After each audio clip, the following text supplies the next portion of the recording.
Assalamualaikum warahmatullahi wabarakatuh. Perkenalkan, nama saya Panji Priantono Putra, NPM 201055201007. Pada kesempatan kali ini saya akan mempresentasikan jawaban UTS dari Organisasi dan Manajemen Perusahaan. Nomor 1, organisasi dan manajemen. Organisasi merupakan suatu perkumpulan dengan tujuan tertentu, sedangkan manajemen merupakan kegiatan untuk mengatur atau mengendalikan untuk menghasilkan suatu produk atau jasa secara efisien. Dan untuk organisasi manajemen adalah proses kegiatan, tujuannya untuk melalui kerjasama antar pihak manusia yang menghasilkan suatu produk atau jasa secara efisien. Nomor 2, tujuan dan manfaat manajemen. Tujuannya yaitu yang pertama, mendapatkan hasil maksimal dengan upaya dan sumber daya minimum. Yang kedua, meningkatkan efisiensi faktor-faktor produksi. Yang ketiga, maksimum untuk pimpinan maupun karyawan. Manfaatnya, yang pertama, membantu pimpinan dan para anggota untuk merancang strategi melalui pendekatan yang lebih sistematis, rasional, dan efektif. Yang kedua, membantu proses alokasi sumber daya yang efektif. Yang ketiga, membuat lingkungan sekitar menjadi nyaman dan aman. Nomor 3, proses manajemen.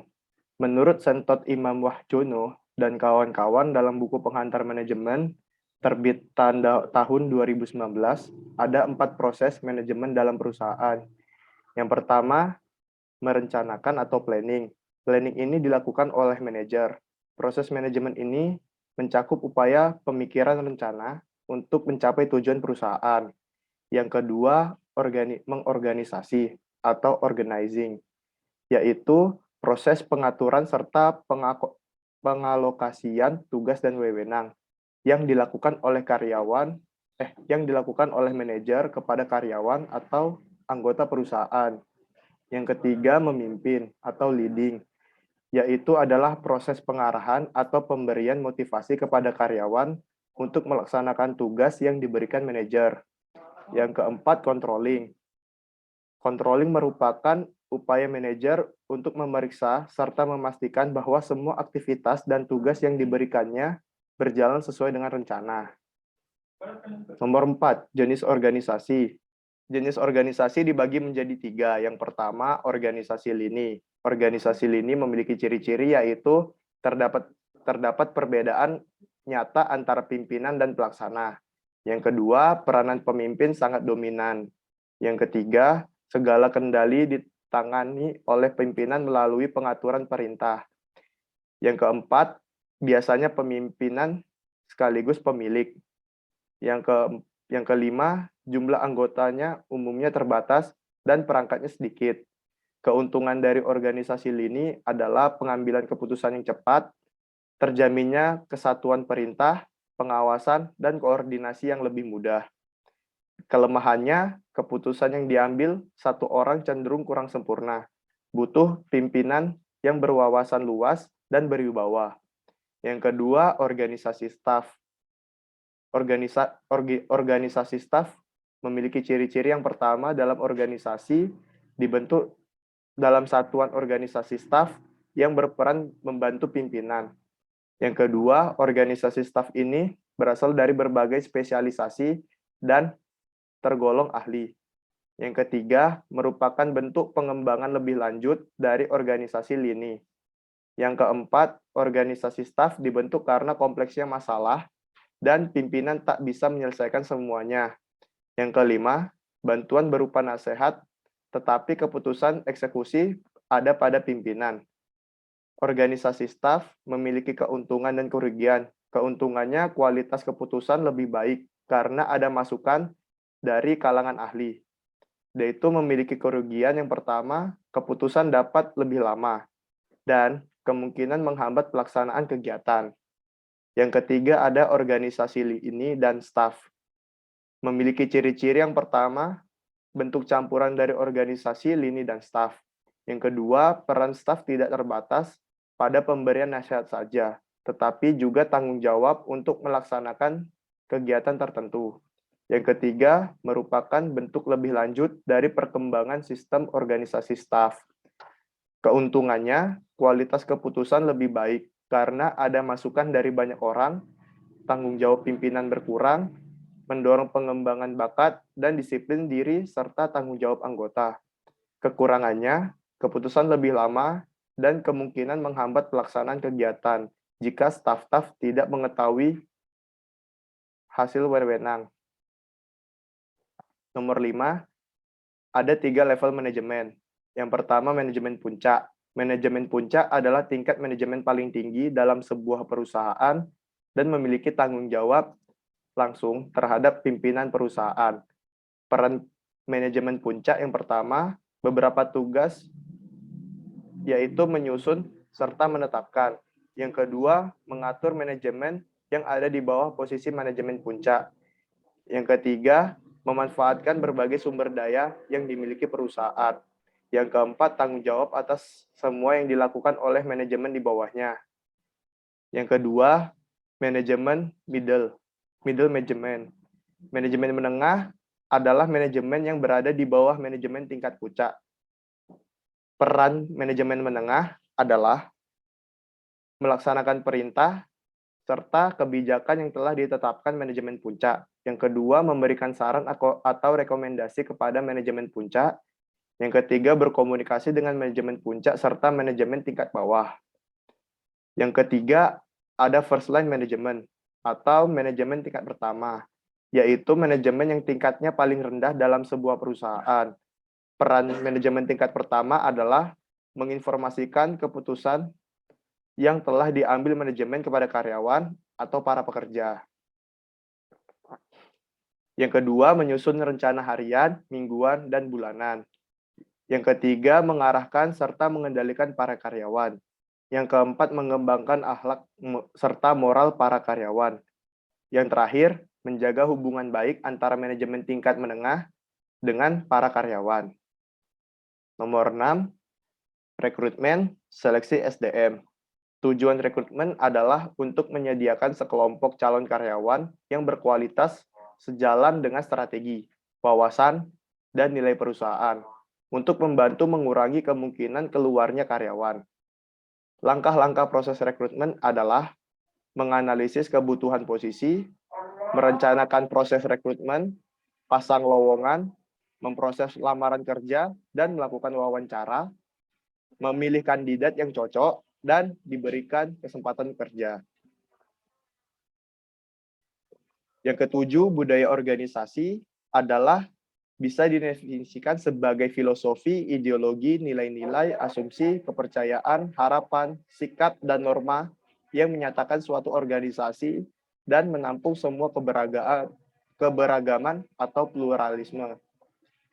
Nomor 9, pentingnya budaya organisasi, yaitu merupakan suatu karakteristik yang terdapat pada suatu organisasi dan dapat dijadikan sebagai tuntutan organisasi atau perusahaan sehingga mampu membedakan dengan organisasi lainnya.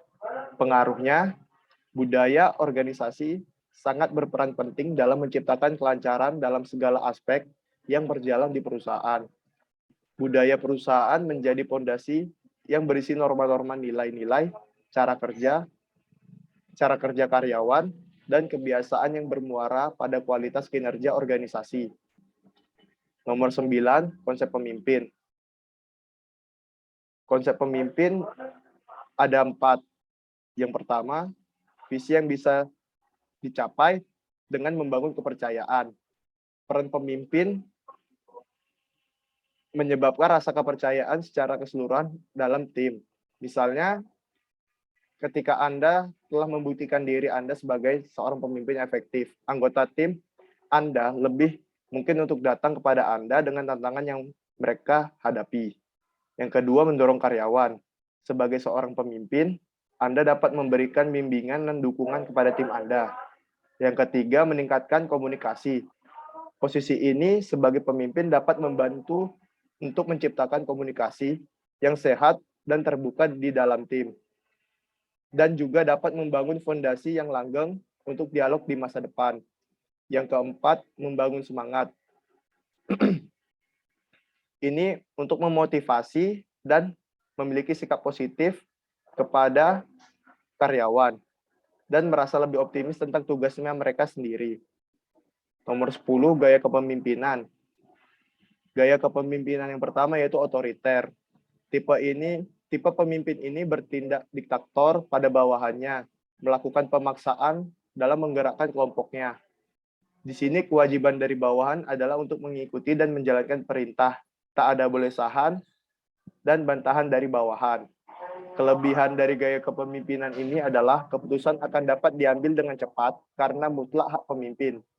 Yang kedua, pemimpin yang bersifat otoriter pasti bersifat tegas.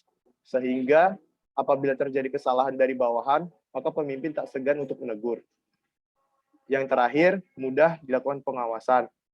Kelemahannya, yang pertama, suasana menjadi kaku, mencekam, dan menakutkan karena sifat keras dari pemimpin. Yang kedua, menimbulkan permusuhan, keluhan, dan rawan terjadi perpindahan karena bawahan tidak merasa nyaman. Yang ketiga, bawahan akan merasa tertekan karena apabila terjadi perbedaan pendapat dengan pemimpin, akan menganggapnya sebagai pembangkang dan kelicikan. Yang kedua, ada tipe demokratis. Tipe pemimpin ini kebalikan dari pemimpin otoriter. Di sini pemimpin ikut berbaur dan berada di tengah-tengah anggotanya.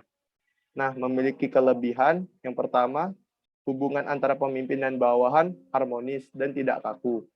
Keputusan dan kebijaksanaan diambil melalui diskusi, sehingga bawahan akan merasa dihargai dan dibutuhkan perannya. Yang ketiga, mengembangkan daya kreatif dari bawahan karena dapat mengajukan pendapat dan saran. Tipe gaya pemimpin demokratis ini memiliki kelemahan, yaitu proses pengambilan keputusan akan berlangsung lama karena diambil secara musyawarah. Yang kedua, sulitnya dalam pencapaian kata mufakat karena pendapat setiap orang berbeda-beda. Yang ketiga, akan memicu konflik apabila keputusan yang diambil tidak sesuai dengan ego masing-masing anggota tinggi. Yang ketiga, tipe karismatik. Tipe pemimpin ini memiliki energi dan daya tarik yang luar biasa untuk dapat mempengaruhi orang lain. Memiliki pengikut atau massa yang jumlahnya besar. Sifat karismatik yang dimiliki adalah karunia dari Tuhan. Pemimpin karismatik ini bisa dilihat dengan cara mereka berbicara, berjalan, ataupun bertindak. Tipe karismatik memiliki kelebihan, yaitu dapat mengkomunikasikan visi dan misi secara jelas. Yang kedua, dapat membangkitkan semangat bawahan untuk bekerja lebih giat. Yang ketiga, bisa mendapat pengikut dengan massa yang besar karena sifatnya berkarisma sehingga dapat dipercaya. Tipe karismatik juga memiliki kelemahan. Yang pertama, para pemimpin karismatik mudah mengambil keputusan dan sangat berisiko. Yang kedua, pemimpin karismatik cenderung memiliki khayalan bahwa apa yang dilakukan pasti benar karena pengikutnya sudah terlanjur percaya. Yang ketiga, ketergantungan tinggi, sehingga regenerasi untuk pemimpin yang berkompeten menjadi sangat sulit. Yang terakhir, gaya kepemimpinan tipe militeristik. Tipe militeristik adalah tipe pemimpin yang memiliki disiplin tinggi dan biasanya menyukai hal-hal yang formal, menerapkan sistem komando dalam menggerakkan bawahannya untuk melaksanakan perintah. Kelebihan tipe militeristik adalah tegas dan tidak memiliki keraguan dalam bertindak dan mengambil keputusan. Yang kedua, akan memiliki disiplin yang tinggi. Yang ketiga, bawahan akan merasa aman dan terlindungi. Gaya kepemimpinan militeristik memiliki kelemahan, yaitu suasana cenderung kaku karena lingkungan yang formal. Yang kedua, memiliki sukar dalam menerima kritikan dan saran dari bawahan. Yang ketiga, bawahan akan merasa tertekan dan tidak nyaman karena banyak aturan dan sifat keras dari pemimpin. Sekian dari jawaban UTS Organisasi Manajemen Perusahaan saya. Apabila ada salah, mohon maaf. Wassalamualaikum warahmatullahi wabarakatuh.